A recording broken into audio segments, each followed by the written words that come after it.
जय शिवराय भावांनो, college block series part 2. आज त्याला म्हणलं दिगण लावायला, तर मग गेला कॉलेजला तर नुसता पाऊस झालता. बघू शकता तुम्ही कसला पाऊस झालाय. म्हणलं चला म्हणलं बाहेर जाऊ. कॉलेज काही केलं नाही. मग इकडे भटकत बसला. बघा वातावरण बिकट झालंय. मग म्हणलं चल म्हणलं आद्या काय म्हणला, चल म्हणला शेतात तुला कॉलेजमधली लोकसंख्या दाखवतो. मग काय गेलो बुंगामध्ये कॉलेजच्या मागं. आणि आपलं कॉलेज आणि ती बसतात ना खिडकीत पोरं, ते आमच्या वर्गातले 4 पोरं. आद्या म्हणला काढवा फोटो. मग पेट्रोल एवढंच होतं, चल म्हणलं फिरून येऊ. मग इकडे गेलो कासरवाड रोडला.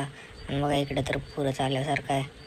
पूर्ण पुलावरनं पाणी वाहत होतं रात्री, पण आता जरा कमी झालं आहे. तिकडून बघा आता पोरं कशी शाळेला ते चाललेत. महाराजांना पाया पडलो. मग तिथून पुढे गेलो. आद्यानं घरी सोडलं. मग अनुचं शूट करायचा होता. आणि आद्या तर काय मस्तेच. निखिल वाया बी जातो म्हणला.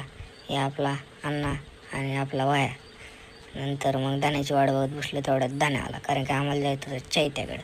आणि बघा कसं बसले घरी बघत. मग नंतर पत्र ते आणले, कारण की मंडळाचं काम चालू होतं. आणि आपले 2 जिगर म्हणतात ते वेब ब्लॉगमध्येच घेऊन, पण आपण काय बसतं का. आणि आपला आजी भाऊ वाचतात. आणि आता मग अण्णानं नवीन रिक्षालाही केलं, तर मग रिक्षाचंही बघत आम्ही फिरत होतो. अण्णाचा नाद नाही करायचा. मग चला भेटू उद्याच्या ब्लॉगमध्ये.